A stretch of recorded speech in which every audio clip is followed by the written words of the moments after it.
All right, we're back on the record on case CR 22211623, State of Idaho versus Chad Daybell. We just concluded the lunch recess. At this time, the state completed its closing argument. It's now time for the defense to make its closing argument. Mr. Pryor, is the defense ready?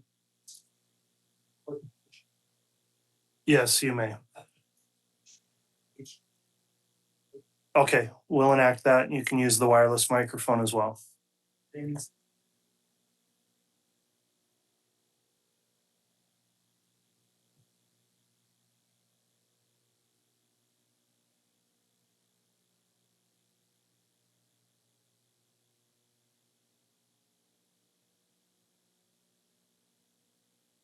Folks hear me? Okay, thank you.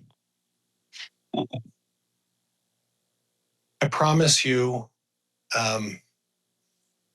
got about 15 slides. Not going to be long. I want to touch on a few points, and then I want to spend a little bit of time talking to you folks a little bit about the case, okay? I promise you this isn't going to take 2 hours. It'll be briefer, but there are some points that I need to touch on, and then I would respectfully ask for your attention in regards to that. I want to start out with the first slide, and the reason I did this is because in order for there to be a conviction, there's a chain of links that the prosecutor attorney has to go through. Chad Daybell, the first link is that he's presumed innocent. He's presumed innocent now. He was presumed innocent during the trial. He's presumed innocent throughout the trial. When it goes back to the jury and you consider the evidence, that's when you make the decision. And that's how that works. Throughout the trial, from the very beginning to the middle to the end to today, the entire burden has been on the state, okay? And the definition of what has to be proven by the state is beyond a reasonable doubt. State must prove every element beyond a reasonable doubt. Now, you've heard some information previously from the other attorney about what the state has to prove. One of the things the state has to prove in regards to the conspiracy charges is that there was an agreement, okay? And if you recall when we were going through the voir dire process, that fancy French word that talks about when we were trying to select the jury, I talked to you and asked a number of you what an agreement is. What do you believe an agreement is? Okay? But the state has to prove that Chad Daybell, with Lori Vallow, or with Alex Cox, or with other co-conspirators that they haven't named, with one of them entered into some sort of an agreement to kill the children and to kill Tammy Daybell. And then you have to show that Chad's involvement in that. That's the next thing the state has to show. Then they have to show that there was evidence of the murder. Jury instruction number 3 talks about, again, what I just talked about. The defendant, Chad Daybell, has been charged in the amended indictment with certain counts of conspiracy with Lori Vallow and or Alex Cox, who's deceased, and or other conspirators, both known and unknown.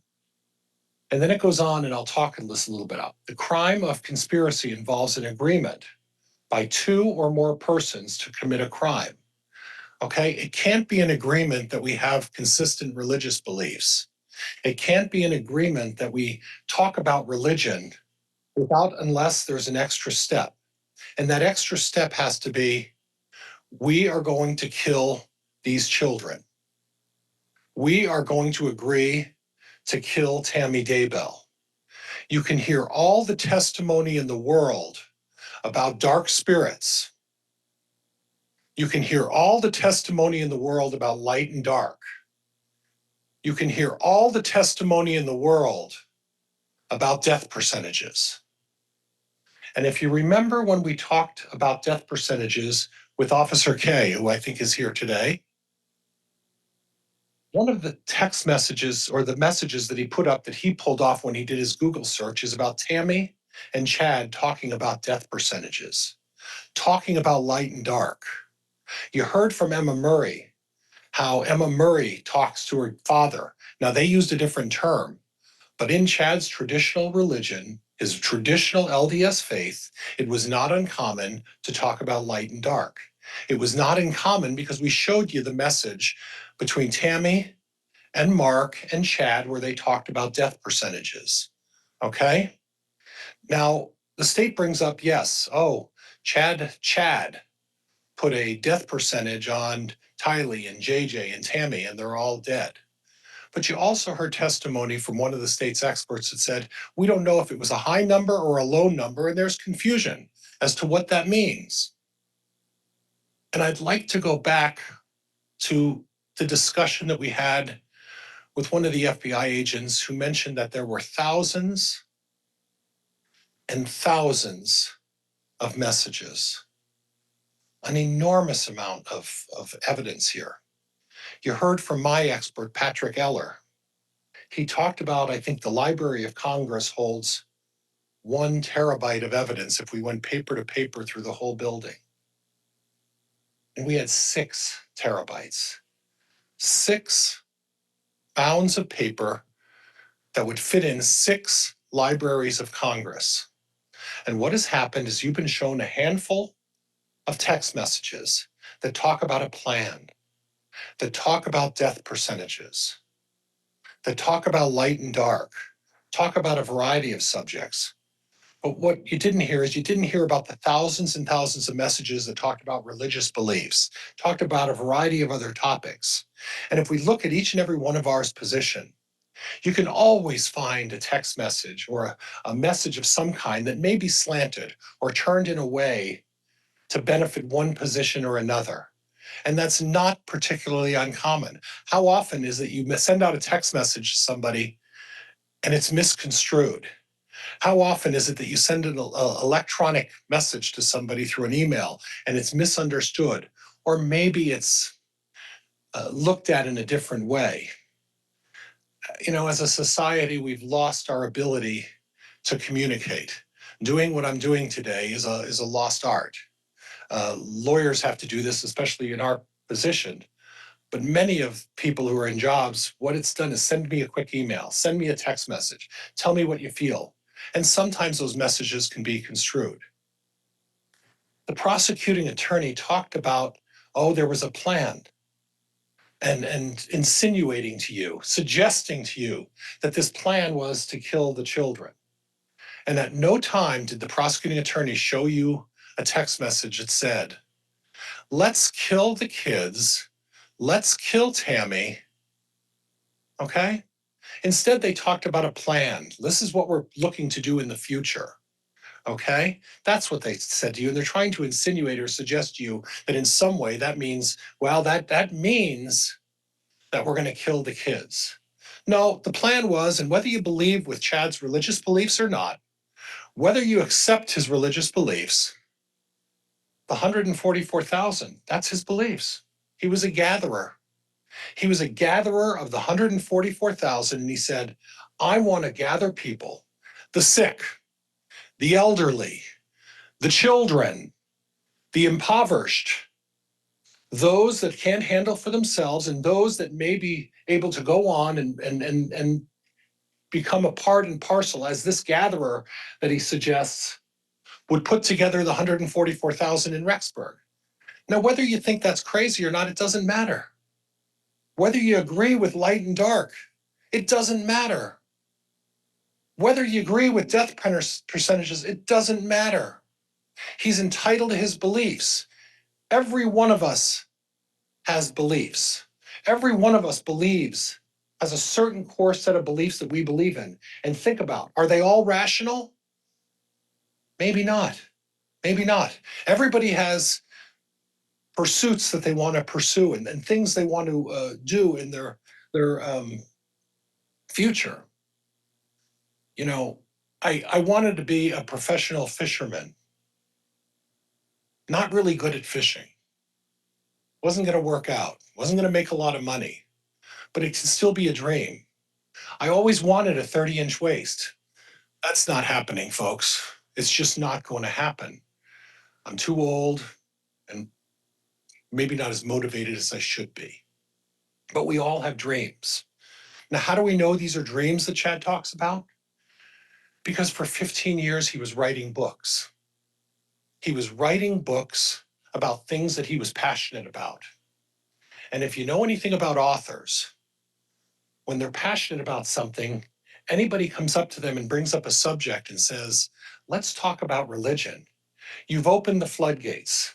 And it's very easy for you to go out there and say, I want to talk about my religion. I want to tell you all about all of these things.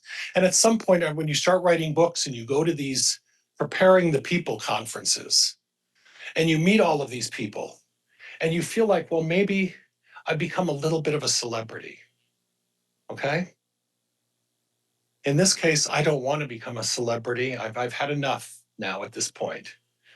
But Chad writes books. And he goes to these conferences and he talks about all of these religious beliefs. He talks about his premonitions. He talks about things that he thinks he can predict. Do you believe him? You don't have to. You don't have to believe anything he stands for. Nobody does. But he has a right to talk about it. And he has a right to say what he wants to say. And that's one of the distinctions, folks.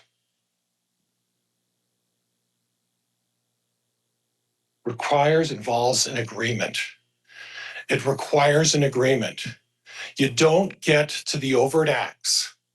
You don't get to all of the things the prosecutor has said about all of the things these people have done until you establish that Chad Daybell, by evidence and testimony in the last 2 months, has shown that there's been an agreement between him and Lori, him and Alex, or anyone else. There's no agreement. Show me the text message that says there's an agreement. Show me the text message that says this is what we're going to do. You were shown some things that talk about plans. Yeah, the plans of the 144,000. The plans of putting together this village of people to help all of these people out and do all of this. Traditional Mormon faith beliefs. Traditional Mormon faith beliefs. Those traditional Mormon faith beliefs that also included things like celestial marriages, being able to marry someone in the celestial realm and do that. Going to a temple and saying, up there, I'm allowed to get married in the celestial because that's what we were taught. That's traditional. I'm allowed to do all of these things. Now, whether you agree with that or not, it doesn't matter. But if you have a core set of beliefs, and those are things you believe in, that's not a crime. The crime only comes into play. The crime of conspiracy involves an agreement to commit a crime. You should only consider the evidence against the defendant Chad Guy Daybell in this case and should not speculate as to any other case or legal proceedings involving alleged co-conspirators. When I first started with you folks with the voir dire process, again, that fancy French word that I always mispronounce, I talked to you a little bit about speculation. I talked to you about hunch. I talked to you about conjecture. I talked to you about guess. They all mean the same thing. The judge's instruction and what this judge has told us we have to do, and I put it up there for a reason. You must only consider the evidence against the defendant Chad Daybell in this case. It says it in the third instruction that you're going to read. Only in this case, the evidence that you have heard, they have not established an agreement. They have not given you any proof that there's any kind of an agreement. Read the overt acts. They espoused religious beliefs. That's what it says in the conspiracy charges. We espoused religious beliefs. Chad espoused his religious beliefs. Unless there's agreement, it doesn't matter whether he espoused his religious beliefs or not, because everybody's allowed to espouse their religious beliefs. I can tell you all about my religious beliefs. I can tell anybody, you could all talk all day long about our religious beliefs. But unless there's an agreement to commit a crime, You can talk all day long about your religious beliefs. You could say anything you want. I can say there's a little green man in my backyard, and I get to dance around with him and talk about religion all day long. And whether you believe it or not, it doesn't matter, but I'm entitled to my opinion to say that. And unless I can get into an agreement to commit a conspiracy, all the overt acts in the world don't matter.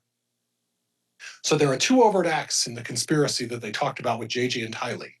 They killed these kids because of Chad's religious beliefs. That's what they're saying. His religious beliefs and all of this talk about dark and light was the reason Chad, Lori, and Alex killed these kids. Okay. And then, oh, by the way, the other overt act. Chad Googled south-southwest wind. And yet we heard from Emma Murray. She said, I Googled south-southwest wind. I had an event like Joe Murray's 5K race to see what the weather was going to be like, or another event that Joe was involved in. And she Googled it a short time before that event. You have to have an agreement. Again, do not speculate as to any other case or legal proceedings involving the alleged co-conspirator. What that's telling you is this: judge's instruction. You heard testimony about Charles Vallow. We've heard about that. We've heard a lot about it. Counsel brought it up again today. And I believe, if I remember right, I don't see him. Officer Duncan's here today. And Officer Duncan got on the stand, and when I pressed him, and remember, folks, I brought the paper out, brought the sheet of paper out, and I said, Officer Duncan, read this to the jury. Read what this prosecuting attorney in Arizona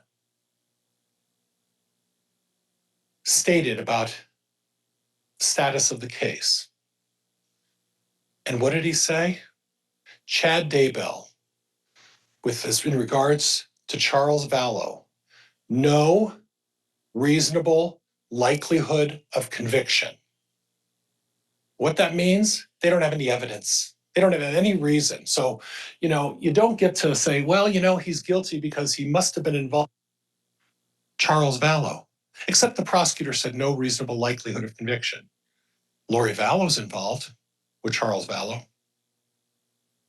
Alex Cox, if he was not deceased, involved with Charles Vallow. Then we go to Brandon Boudreaux. Chad Daybell, not implicated in regards to Brandon Boudreaux. You know what Chad did? You know why he's not implicated? He carried a tire from a storage unit from a Jeep. And the prosecutor down there recognized you don't have an agreement there because you carried a tire. You don't have an agreement because Chad Daybell has religious beliefs that we don't believe in. What they have is they have Alex Cox shooting at Brandon Boudreaux and Lori Vallow down there involved. And that's what you have down there. Do not speculate as to any other case or legal proceeding involving the alleged co-conspirator. It's in black and white. Facts, evidence. Again, that fancy French word, voir dire. I talked to you folks about that. I talked about facts and evidence. Fact. Chad Daybell was not involved with Charles Vallow. Fact. Chad Daybell is not implicated with Brandon Boudreaux. Fact. Chad Daybell espoused religious beliefs.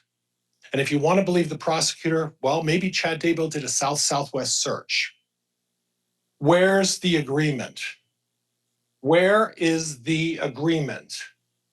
It's not there. You must remember, the defendant, Chad Guy Daybell, has the presumption of innocence, and you must consider his innocence based solely on the evidence provided in this case. It's the judge's instruction. It's not their instruction. It's not the four of them over there. It's the guy that matters here, who sets the instruction and tells us the rules we have to follow. And the rule is, You must remember the defendant, Chad Daybell, has the presumption of innocence, and you must consider his innocence based solely on the evidence, the facts and evidence that you have been presented. That's what you have to consider. We don't speculate. We do not guess. We do not engage in conjecture. We don't do any of those things. Facts and evidence. Facts and evidence. Reasonable doubt. Under our law and system, this is jury instruction number 5. Again, this isn't me speculating or saying anything, maybe making guesses, maybe giving you facts that maybe aren't consistent with what you remember in your notes. You all took notes. You all have a memory. I know it's been a couple of months, but you all took notes and you all have a memory. And the judge's other instruction would be rely on your memory. Rely on your notes about what you remembered, not what the lawyers say. That includes me. If I say something that's different than what you remember in your notes, you rely on your notes. They said something different than what you remember, you rely on your notes. You rely on your memory. That's the way this works. That's why we all have memories. That's why we all take notes. That's why we all document what has been said for the last 2 months. I watched all of you take very careful notes. I watched all of you document what was being said. Rely on your notes. Rely on your memories. Under our law and system of justice, the defendant is presumed to be innocent. The presumption of innocence means 2 things. The state has the burden proving the defendant guilty. The state has the burden throughout the trial. The defendant is never required to prove his innocence, nor does the defendant ever have to produce any evidence at all. Chad doesn't have to do anything. He could sit back there and just let the state do their thing. And if he did that and they never proved that there was an agreement, you can't say they put on more evidence than the defense did. That's not the way this works. They have the burden to prove that there was an agreement. They have a burden of proving that Chad in some way was involved in the murder. Now, the insurance cases go back to, well, if Chad was planning a murder, that way he lied and he took advantage of the insurance. And that's how that works. Because if you folks find that he wasn't involved in the conspiracy or the murder of anybody, there's no insurance fraud case. Doesn't have to provide any evidence at all. Now, 4 experts. Dr. Bartling, and we're going to get to that in a little bit. Dr. Hampinkian, Dr. Raven, Patrick Eller. He didn't have to do that. Chad didn't, it's not his job to prove innocence. It's their job and it's their burden to prove guilt. They have the obligation to prove guilt. Second, the state must prove the alleged crime beyond a reasonable doubt. A reasonable doubt is not mere possible or imaginary doubt. It is based on reason and common sense. So when you think about reasonable doubt, what you're doing is you're saying, okay, do I have a reason to believe or doubt whether Mr. Daybell is guilty, whether Chad did this? Do I have and using my common sense and reason, is it possible Chad's not guilty of this? That's reasonable doubt. If you're saying to yourself, I don't know what happened. I don't know the truth. I have no idea really, maybe we will never know what happened here. If that's going through your head, folks, and you don't know which way this is supposed to go, or you have some doubt in your mind whether the state proved their case, the verdict is not guilty. And under our system of justice, it has to be not guilty. Because you can't just bring a bunch of people in from a school who suddenly espoused that Tammy was perfectly fine, and one after another, and bringing the principal in. and bringing anybody who ever even spoke to Chammy once or once a week or anybody else and saying, oh, she was healthy. And yet they didn't show there was a significant discussion about her health. And we're not supposed to believe her family. We're not supposed to believe her son and her daughter who knew her better than anybody else. And then I guess what the state would like to do is, well, believe all of these 9, 10, 12, 15 teachers and principals and everybody else who was dragged in and said, oh yeah, healthy as a horse. Okay. Common sense. Common sense. That's what you need to do. It may arise from careful and impartial consideration of all the evidence or from the lack of evidence. If after considering all the evidence you have a reasonable doubt about the defendant's guilt, you must find the defendant not guilty. If you have a doubt and you don't know what happened, you must find Chad not guilty. That's not from me. It's not from them. It's from the one that matters, the one who sets the rules and tells you what the instruction is, and read it for yourself. You're going to get a copy of the instruction. It's jury instruction number 5. You must, if you have doubt, Chad doesn't have to prove anything, but if you have doubt about what happened here, the verdict has to be not guilty. That's what the law says.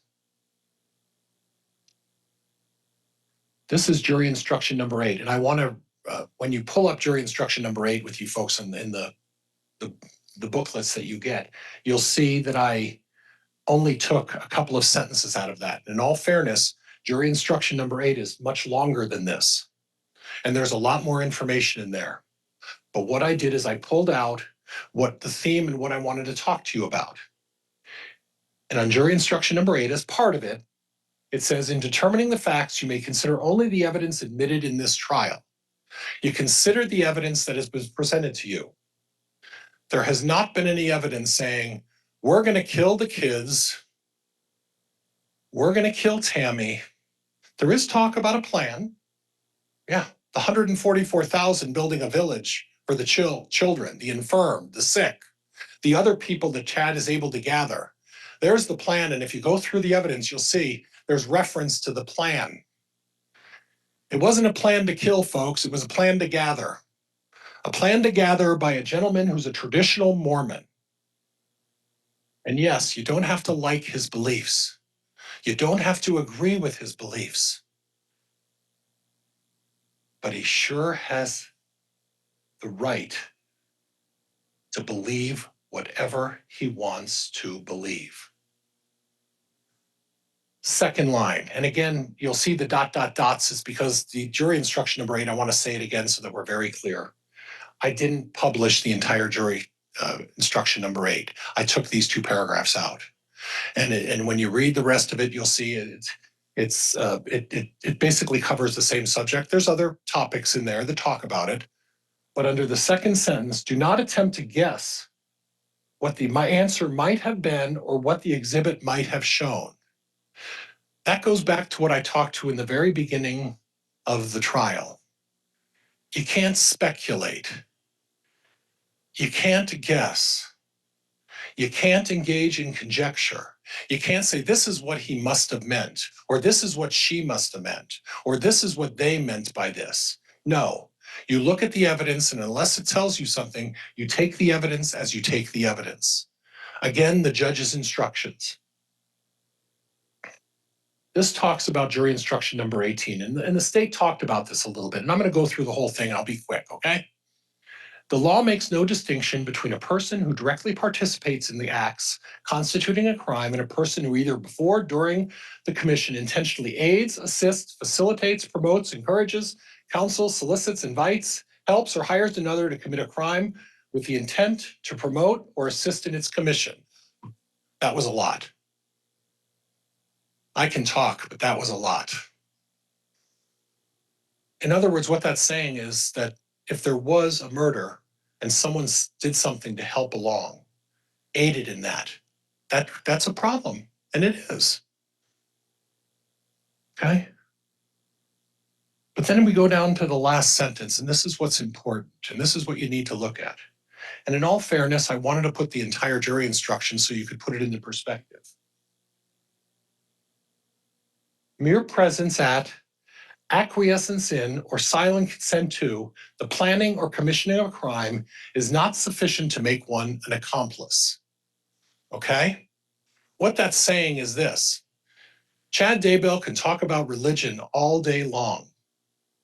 Chad Daybell can espouse his beliefs, and he could talk about zombies with Zaluma, or Melanie Gibb can teach about zombies, and Chad can talk about dark spirits. Chad can talk about light and dark. Chad can talk about all sorts of religious beliefs, okay? But when the time comes, if something happened to those children, even if Chad had knowledge, acquiesced, or silently said, well, I may know about this, I may know what have happened, what that instruction on number 18 is saying, mere presence at, acquiescence in, or silent consent to the planning or commission of a crime is not sufficient to make one an accomplice. Accomplice means no conspiracy unless he took some sort of a step to make an agreement. There has to be an agreement. We're going back to that again. There has to be an agreement. There is no agreement. Chad Daybell testimony, he met Tylee a couple times, met JJ a couple of times. There was not a lot of contact. There was not a lot of encounter from when they first met to the time they moved to Rexburg. And you heard the testimony. I want you to go back and listen to the testimony, okay? I want you to look back at Jason William and really listen at one of the exhibits that's been admitted, and state provided that a little bit, provided a portion of it anyway. Lori Vallow is talking about a family attorney. Now, for those of us who know what a family attorney is, they deal with divorce, they deal with custody fights, they deal with all of those topics.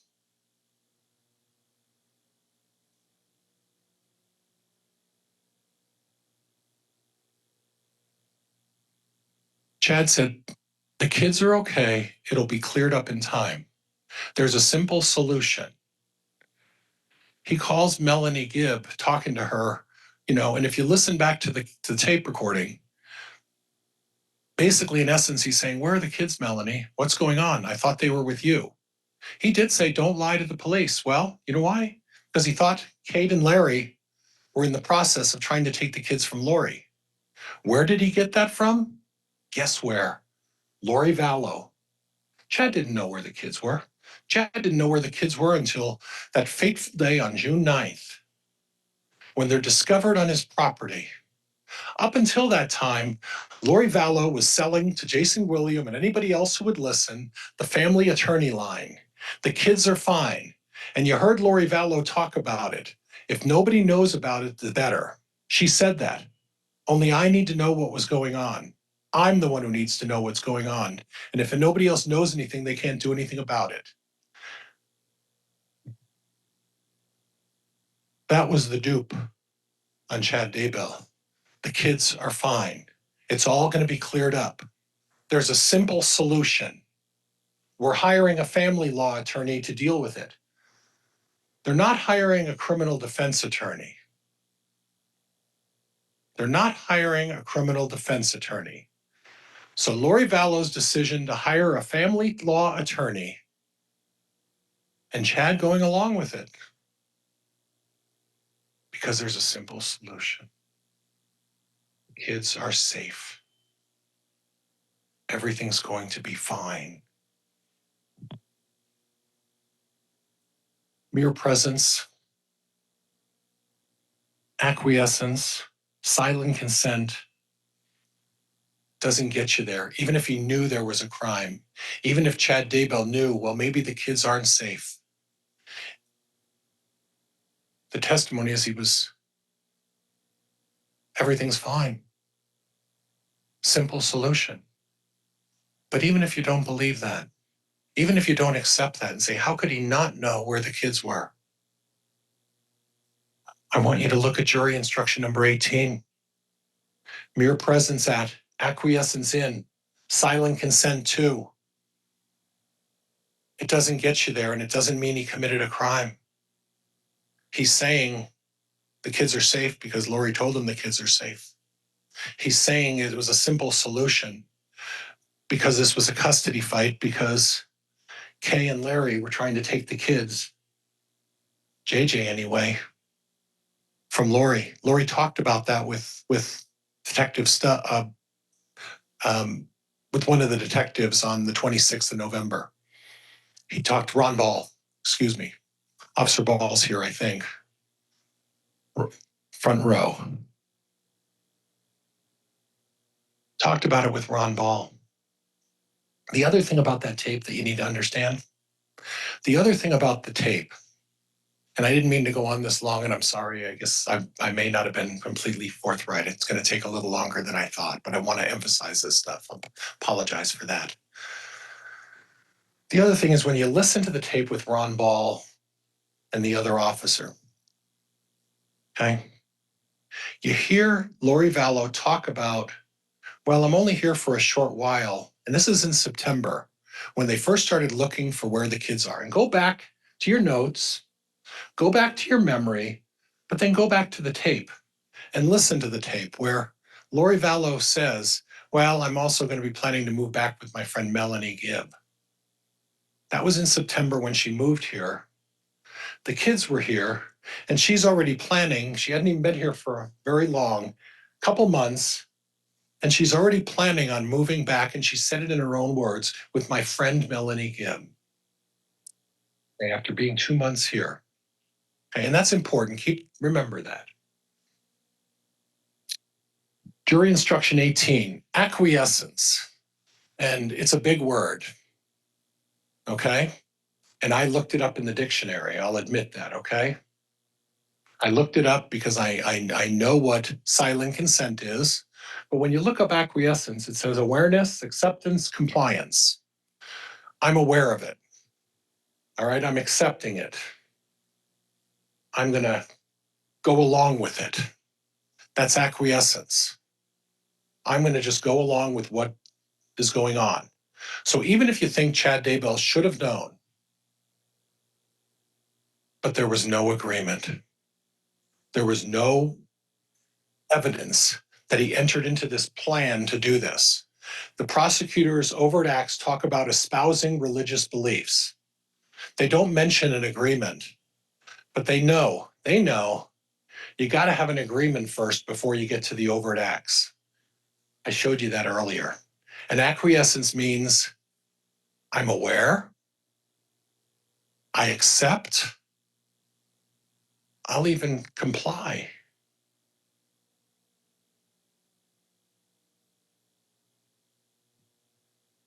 Mere presence, acquiescence in, or silent consent, the planning or commission of a crime, is not sufficient to make one an accomplice. Acquiescence. If there's no agreement, there's no plan to do that, and you don't have Chad Daybell with any evidence, the evidence that you're only supposed to consider that you have, he didn't commit a crime if that's what you believe. Now he's saying the kids were fine, they were being kept, and Lori Vallow was doing that. It was a simple solution. But if you don't believe that, acquiescence does not make it a crime, folks. And this isn't me saying this. This isn't some lawyer's argument. This is this judge's instruction. Acquiescence, in or silent consent to, is not sufficient to make one an accomplice. Okay. We're going to go back to the jury instruction 20 and talks about, again, the amended indictment against Mr. Daybell for first-degree murder and grand theft by deception. And the important, skips. Was expecting it at some point. The important part here involves an agreement. Once again, it involves an agreement. Once again, conspiracy involves an agreement. You have to have an agreement for there to be a conspiracy. You have to have an agreement. There is no agreement. I want to talk a little bit about Exhibit 35 and 36. And those are exhibits that I submitted for your consideration. And if you remember, I had the officer on the stand, and I believe it was one of the state police officers, and I had them show you the handle of the shovel that was one of the many tools that were provided to them. And I zeroed in on the shovel, and this was the shovel that was at the scene of the crime, and it had dirt on it, like it had been used, like someone had been shoveling with it on June 9th and June 10th, the day the bodies were removed from the ground. But I provided your exhibit number 35 and 36 for a reason. Because when you look at the very first pictures of the tools lined up in the corner in the barn, and you zoom in on that picture of the black shovel, you'll notice there's no dirt on the handle. And then on June 9th, later in the day, you see the shovel on the ground. Zoom in on the shovel, black shovel handles, folks, and magically there's dirt on the handle of the shovel. And then the subsequent pictures again on the 10th, there's dirt on the shovel. And then when the shovel gets to the state police and the officers up there from the lab, surprisingly, no dirt on the shovel handle, the black handle, the high end of the handle. No dirt in the beginning, dirt in the middle, no dirt on the end. And magically, surprisingly, those pictures are from June 9th and June 10th. The shovel and tools were used to dig. You heard from Officer Schmidt, grab some shovels and start digging. They didn't say, grab the shovels that we brought. They didn't say anything like that. They said, grab the shovels and start digging. Now, how do we know that he's telling the truth? Because 35 and 36, and take the time and go over the pictures, expand on those pictures of that black handled shovel and tell me, clean, first picture, dirty, dirty, clean. They used the shovels. The police who were investigating this case used the shovels, and then magically we get a pickaxe, and magically we get another shovel. And guess what? Surprisingly, of the 18 tools, you heard from Dr. Hempinkian, not a drop of DNA of Chad Daybell is on any of the tools. Nothing else was tested. But ironically, we found Tylee Ryan's DNA on a shovel and a pickaxe that were found right next to the shed with that black shovel that was used on June 9th and June 10th. Okay.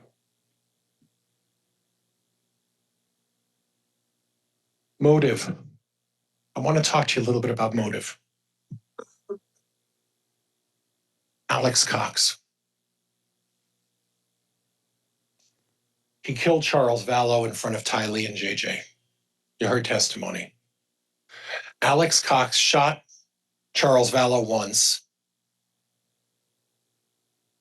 and then he walks up to Charles Vallow while he's dying and puts another bullet in him.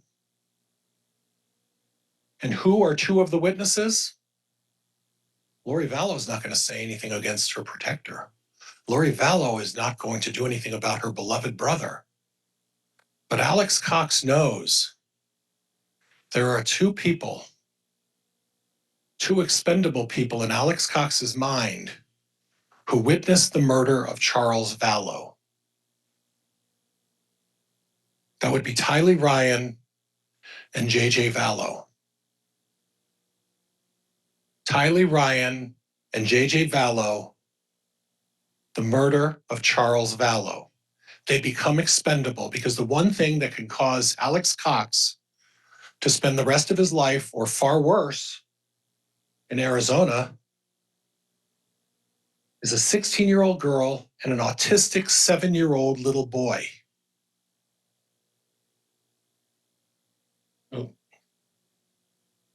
Chad Daybell was not charged in that. Lori Vallow's charged. Again, what I told you before, we had Officer Duncan. No reasonable likelihood of conviction of Chad. Lori Vallow cared about a couple of things. Lori Vallow cared about money, and she cared about Lori Vallow, and she cared about Alex Cox. Now, how do we know Lori Vallow cared about money? We know Lori Vallow cared about money because I believe it was the third husband, Joseph Ryan. You heard evidence from the witnesses.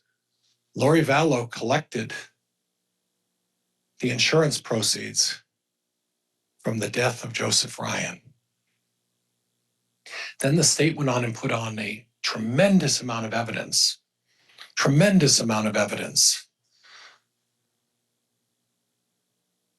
Charles Vallow, she was mad. She was really mad. She didn't get the money. Kay Woodcock is on top of it. She stopped that. And even when Lori tried to get the beneficiary changed, Lori didn't get her greedy hands on the money. And then what happens? The next victim,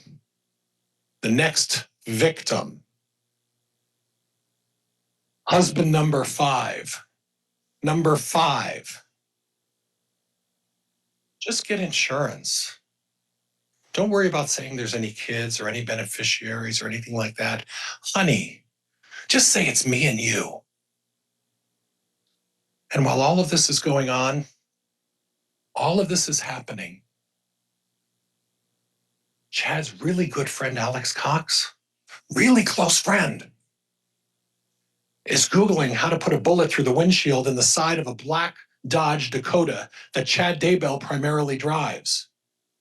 The target was not Tammy Daybell. It was not Tammy Daybell. You heard testimony about the insurance. The target was not Tammy Daybell.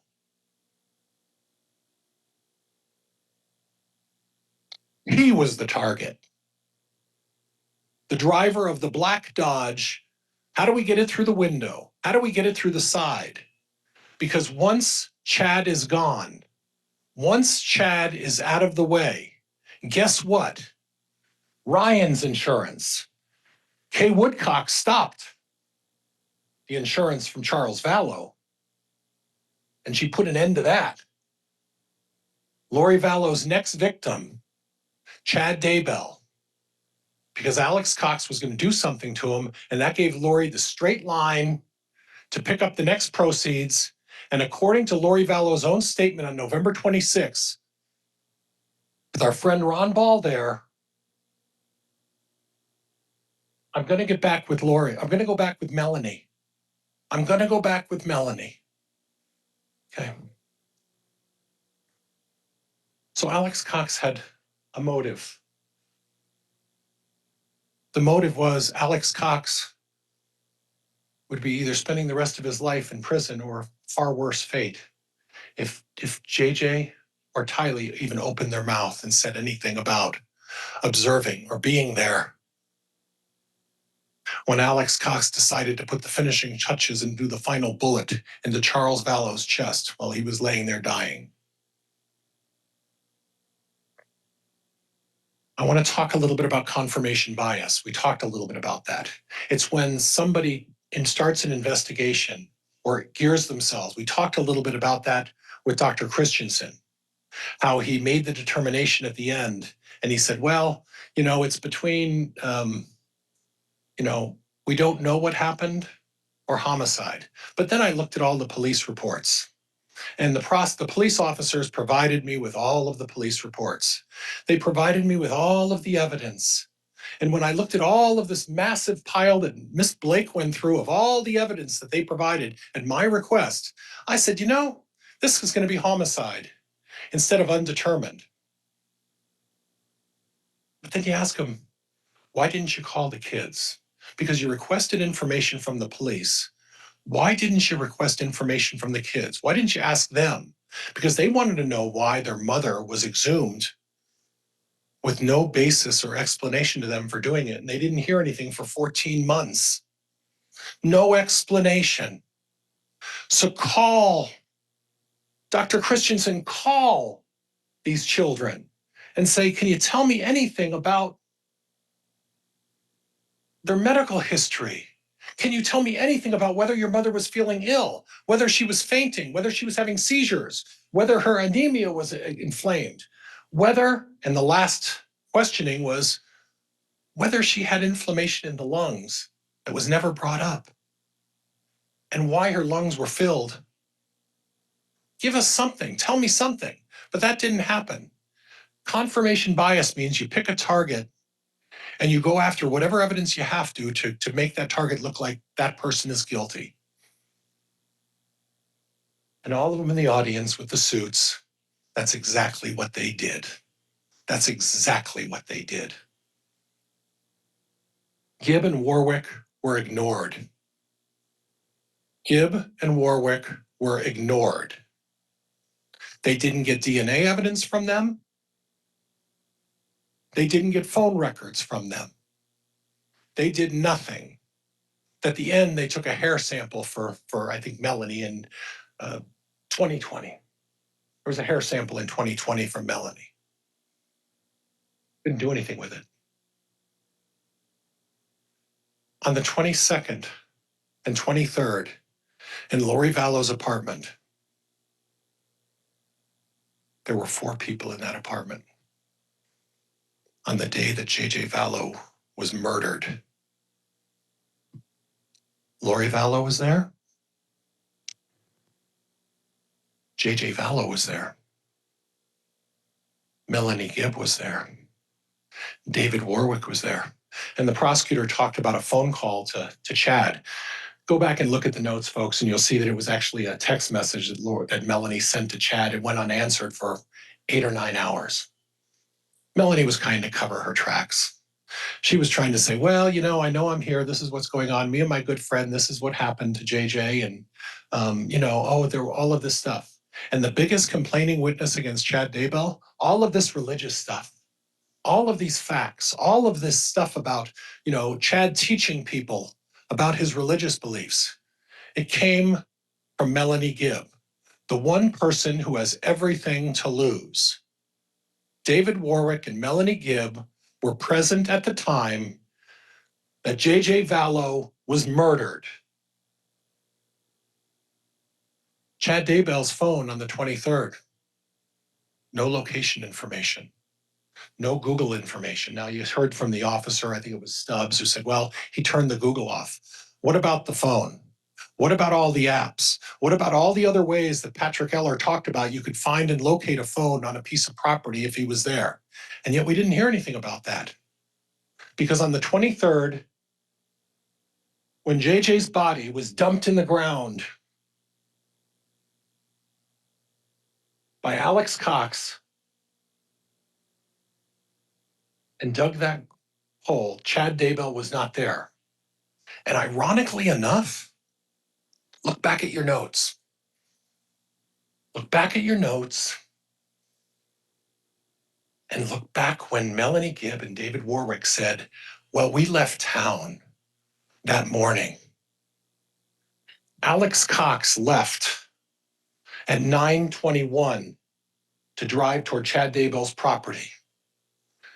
Melanie Gibb and David Warwick claim that at 9:30, well, we were on our way to Pocatello. Show me the phone records, David. Show me the phone records, Melanie Gibb. Because Melanie Gibb and David Warwick went on a little ride to Chad Daybell's property, and David's his construction consultant, and they had to say whatever they have to say to get out of this, offer whatever information they need to this prosecuting attorney to convince them that, oh, we weren't involved even though we were there at the night of the murder. We have nothing to do with this. We know nothing. And yet, ironically, within 10 minutes after Alex Cox leaves, 10 minutes later, Melanie Gibb and David Warwick So how did the body of JJ get in the back of the trunk from Lori Vallow's apartment with Melanie and David there? 10 minutes later? 3 people? Simple as can be. Now, September 9th, again, same cast of characters, same folks, same people. Alex Cox, Lori Vallow, Tylee Ryan. You saw a text message from Chad Daybell at 10:56, 10:57. Shot a raccoon, burned some limbs.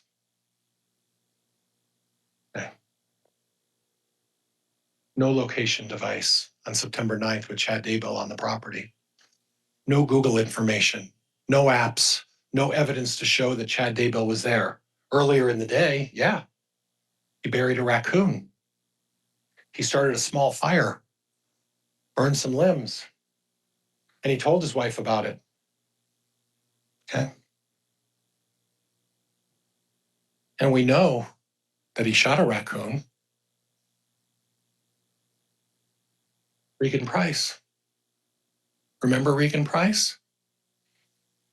Regan Price is the one who said early in the morning she heard a shot. She didn't see anything else.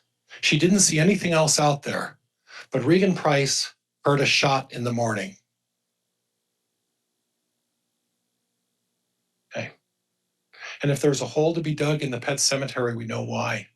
If there's ground that was disturbed, we know why. Because Chad Daybell, in his text message to his wife, said, I shot a raccoon. And Regan heard the shot. Regan heard the shot. But Regan didn't see anything else. Then we get to Dr. Eric Bartlink. Dr. Bartlink, remember? Forensic anthropologist, the fire guy, the guy who tested the bodies that are contributed to his program to see how long it would take to burn. What did he say? He didn't say you needed a lot of accelerant. It wasn't as much accelerant. What it was a bonfire, folks. Where was the bonfire on September 9th? Because Regan Price didn't see anything. Because there was no bonfire. There was no bonfire. It wasn't there. The body was burned as a whole. I can't prove to you where Alex Cox burned this body. I don't know. What I do know is that the body was burned as a whole. I do know the body was burned as a whole because that's what Dr. Bartlink said. I also know that what Dr. Bartlink said is there is no explanation, and it couldn't have just been the fire, that a large number of remains of Tylee were not found at the scene. They were not discovered there. Now, you can't say the police didn't try. You can't say the police didn't try. They brought out a bulldozer. They had a bulldozer. Look at the pictures. They made an effort to try to find whatever they could find, but they couldn't find all the pieces, and they didn't find all the pieces. See the pictures of Lori Vallow's garage in the exhibit, and there's a container of Quikrete. And you talked about how one of the people said that while trying to dig it up, it looked like there was some sort of concrete or Quikrete or hard, because Alex Cox poured about some Quikrete in there. But the question remains is this. If Alex Cox put the body in the ground and put Quikrete to cover up the burial, when did the carnivore bite take place? When did we get the carnivore bite if Alex Cox took the body directly from his apartment, brought it over to Chad's like they're suggesting, threw it in the ground, threw in the Quikrete? When did the carnivore bite take place?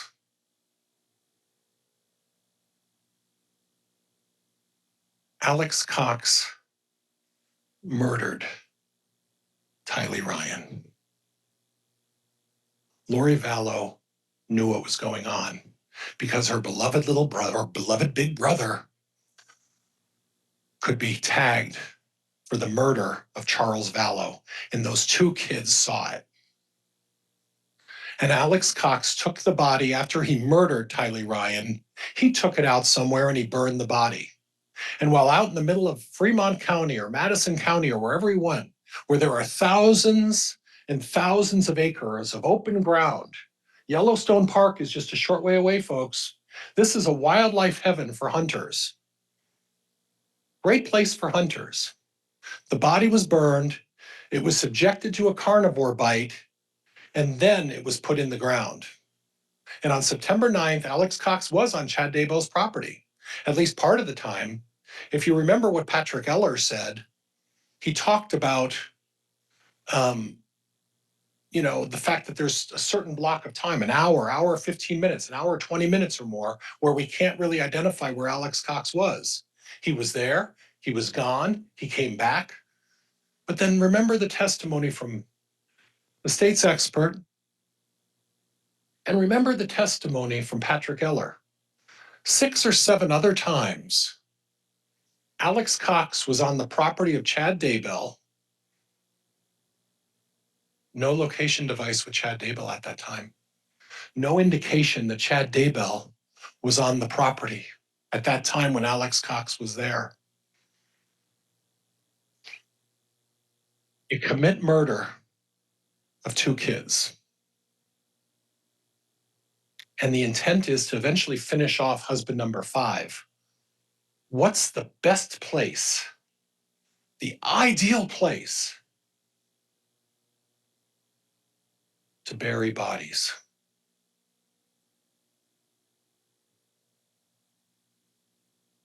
The new husband set him up. Chad Daybell's electronics weren't there. Chad Daybell wasn't there. Other people were there, especially on the 23rd. The 2 people who were there when J.J. Vallow was brutally murdered. But set Chad up. And then to make things nice and neat, Alex, finish him off like you were going to do Brandon Boudreaux, like you did Charles Vallow. Alex Cox is a murderer, and he is not shy about shooting people. He shot at Brandon Boudreaux. He murdered Charles Vallow. Chad Daybell was next, and to make the plan nice and neat, let's bury the bodies on Chad Daybell's property. Folks, this has nothing to do with religion. This has nothing. You take a dozen or 2 dozen or even 4 or 5 dozen text messages or emails and communications with someone you're having an affair with, and you tell me that you're going to be able to construe them only one way. They can be construed a number of ways. And that's exactly what they did. Confirmation bias. Confirmation bias. You pick the target and you don't do your job. Text message. Gibb to Prosecutor Wood. Keith, Dateline interview, and I want to make sure the church is protected. You heard Melanie Gibb read that. Keith and I. Keith Morrison. Dateline. We want to make sure the church is protected. There were over 300 other messages between Prosecutor Wood and Melanie Gibb.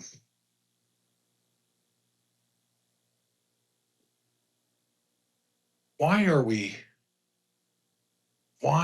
we, as Melanie Gibb, telling a prosecutor in a criminal case that we need to protect the church? We need to protect the church. We know from Officer Kiyokamanu, one of the messages he pulled off when he did his search was Julie Rowe and the stake president saying, Julie, my stake president's going to call Chad's stake president. You need to stop publishing your books. You need to stop doing all of this stuff. We need to make sure that the church doesn't get implicated in this, because these subjects that we talk about, these dark and light spirits, these other subjects that might be uncomfortable to be exposed, these other subjects that nobody should want to hear about, we need to protect the church so we don't hear it. So what do? You pick a target, and rather than looking at where the evidence leads and the facts, you create a scenario saying, well, he's a religious zealot. Well, he's got all of these crazy ideas about all of this stuff. Yeah, he talked about death percentages, folks. He also said Heather Daybell was dark. He said Allie Bloomer was dark. He said Samantha Gwilliam was dark. And he said our good friend over here, Officer Hermosillo, he was dark. He doesn't look dead to me. And Samantha Gwilliam isn't dead. Allie Bloomer's not dead. Heather Daybell's not dead. Heather Daybell, that's the pot stirrer. That's the other one. That's the other one who said, you know, I'm the state president's part of this society, and I'm going to send it to all of the ward ladies, and they can decide whether they want to disseminate all this terrible stuff I've said about my brother, Chad Daybell, and we're going to spread it like fire. The pot stirrer. The problem is the pot stirrer was in the organization of the LDS Church and was doing it again. Chad was the target. This author writes about uncomfortable things. He talks about uncomfortable things. He discusses topics that maybe make people uncomfortable. But you know what? He has every right to talk about it. And you cannot hold it against him because you don't like the topic, or you don't agree with the topic, or you don't even understand the topic. I don't understand half the stuff that's going on with some of this religious stuff. I don't have a clue. But I will defend his right to believe whatever he wants to believe. Experts. Dr. Raven. Okay. You remember what Dr. Raven talked about. She talked about the results. She stood here very clearly and said, you don't get to engage in confirmatory bias. It's undetermined. And by looking at all of that other stuff, and in 25 or 30 years of doing it, she never did that. She never looked at the other stuff. Dr. Bartlink, we already talked about that. The whole body wasn't there. Where is it? Patrick Eller, no data showing. Chad Daybell, no device location. Dr. Hampinkian, he talked about hair samples, and you remember from the state police talking about the 40 or 50 hair samples that they sent over to one of the laboratories, and some of those included blonde hairs. Blonde hairs. Now, the DNA evidence on the plastic on JJ showed that there was a fingerprint and a handprint of Alex Cox on the plastic. There was also Lori Vallow's hair, and they had her sample. And when he asked Dr. Hampinkian, did they exclude those blonde hairs from that they found on the tape wrapped around JJ? Did they exclude Lori Vallow? It wasn't her. But you know what? Whose blonde hairs were there? I only know one other blonde. JJ Vallow, and the other blonde. Well, it was the blonde who was with him in the apartment when he died, named Melanie Gibb. But once again, we ignore that evidence. We don't test that evidence. We don't look at that evidence. We don't examine that evidence. We don't get samples of that evidence. Instead, we ignore it and we go right to Chad Daybell. We talked about Dr. Hampinkian talking about negative DNA results. And of the 18 tools that were found in Chad Daybell's garage, how many of them had his DNA? 0. Did they test anything else? No. Magically, Tylee's remains are on a pickaxe and a shovel. The same thing that I talked to you about in Exhibit 35. And folks, please examine that. Please look carefully. Casting, religious beliefs, dark light casting. He's a traditional Mormon. You may not like it. You may not believe what he believes, but he has every right to talk about it. He's written a number of books about it. And any chance anybody gets to even mention the word religion to him, he goes off on a 35 or 40-minute patriarchal prayer that I still don't even understand what he was talking about. But he does it and goes into great detail about all sorts of things: dark spirits, death percentages, castings. You heard from Emma Murray.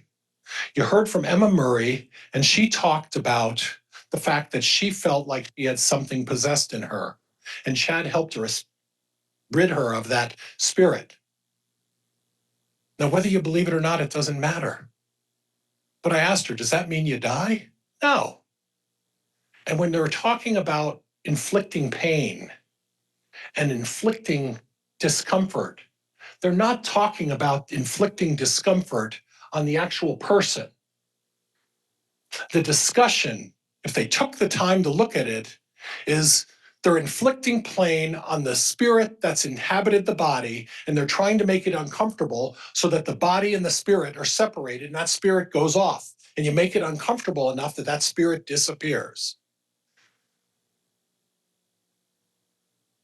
DNA evidence. I talked about this already. No Chad, Alex Cox, Lori Vallow, primary and secondary. And the important thing is folks, is this. At the time that J.J. Vallow was buried, I talked to Dr. Hempinkian about this, and some of you smiled because I said, is there anything else I'm missing? Sweat, spit, fingerprints, breathing, any kind of way to get DNA. And Dr. Hempinkian said, a small little particle, that's all it takes. And yet after the state lab did their examination, after they went through everything, nothing of Chad's. Hair's not tested. Dr. Hempinkian said, DNA does not tell us where or when the DNA got there, when it occurred. Talks about presence. Chad Daybell, you can't hold his silence against him.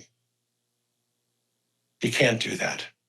If he chooses not to talk, you can't even consider that. If that's going into your consideration, then the judge will give you an instruction on that. That's not something you do. Reasonable doubt. Motive, Alex Cox. Alex Cox needed to cover for a murder. Lori and Alex, they're the two ones who are involved. Why is it that it's a woman like Lori Vallow, married 5 times?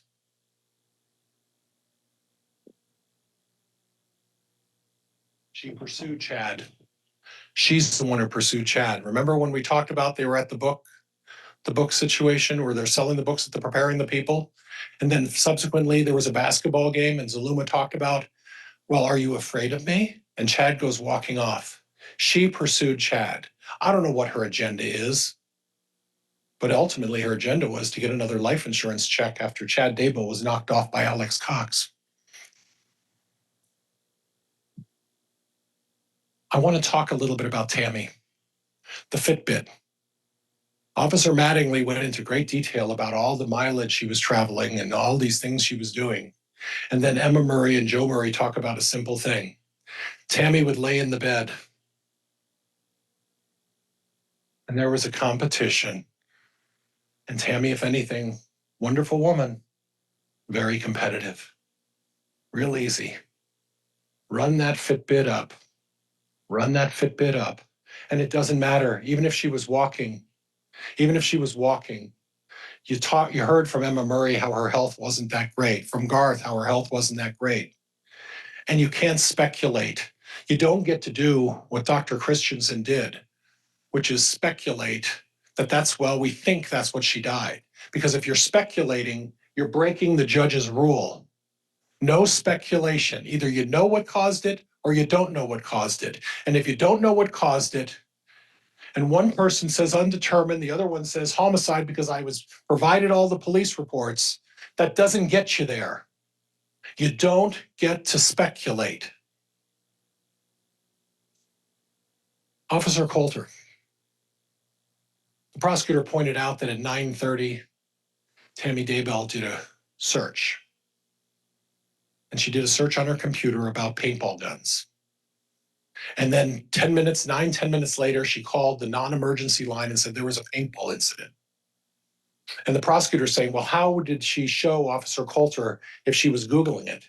Because when Officer Coulter eventually got there, as you remember the testimony, if you remember it this way, Garth and Tammy took Officer Coulter to the computer and said, this is what the paintball gun looks like. This is what I Googled.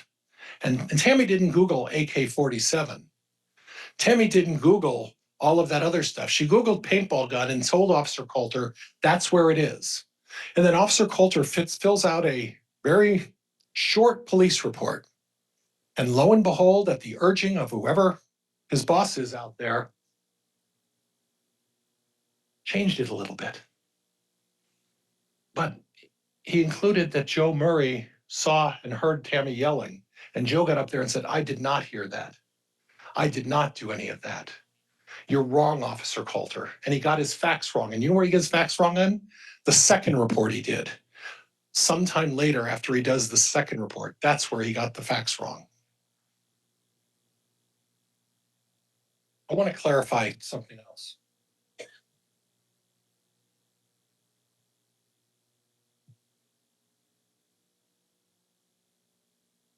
When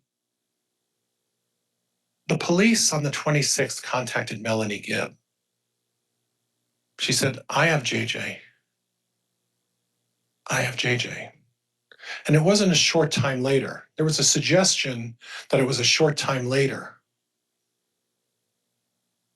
It was 10 days later. The gig was up. Melanie knew she was caught. She was there during the murder, and suddenly she starts singing. And she starts telling these long tales. And the biggest complaining witnesses against Chad Daybell, David Warwick, Melanie Gibb. They're the two that are saying all of this stuff, saying, oh yeah, Chad. Well, they got the most to lose because they were there when JJ Vallow was killed. Zuluma Pastenes, another complainer, married to the murderer of JJ Vallow, married to the murderer of Tylee Ryan, married to the murderer of Charles Vallow, and married to the attempted murderer of Brandon Boudreaux.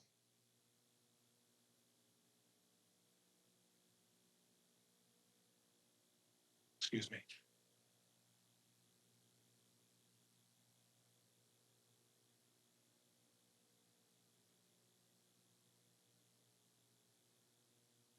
Brenda Dye ordered the autopsy, said no autopsy. Emma Murray agreed and then said, my dad didn't say anything one way or the other. Chad wasn't trying to hide anything.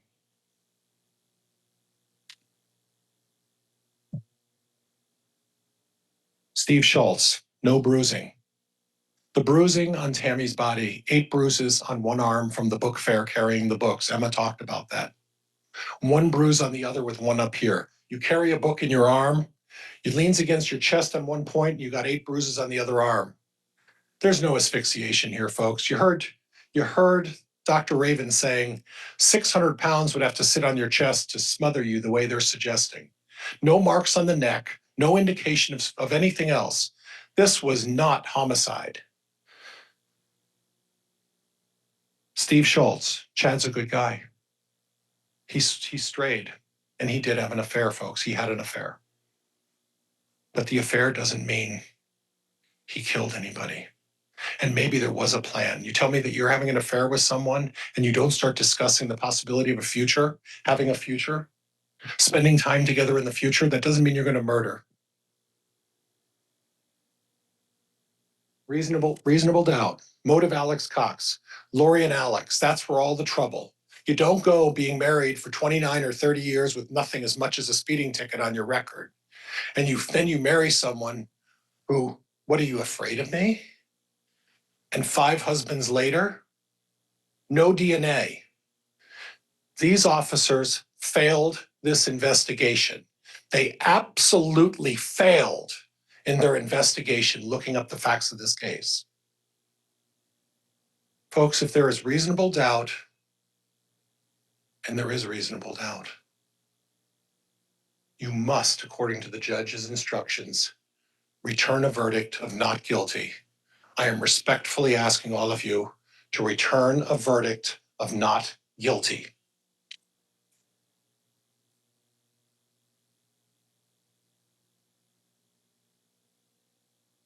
All right, thank you, Mr. Pryor. That will conclude the defense closing argument then. Does the state intend to offer a rebuttal closing? Yes, Your Honor. All right. Yeah, I'm going to suggest we take a quick recess before you start with the state's rebuttal. Is that all right, Ms. Blake? That would be, Your Honor. Thank you. Okay, we'll recess for 15 minutes and then the state can have its rebuttal. All right.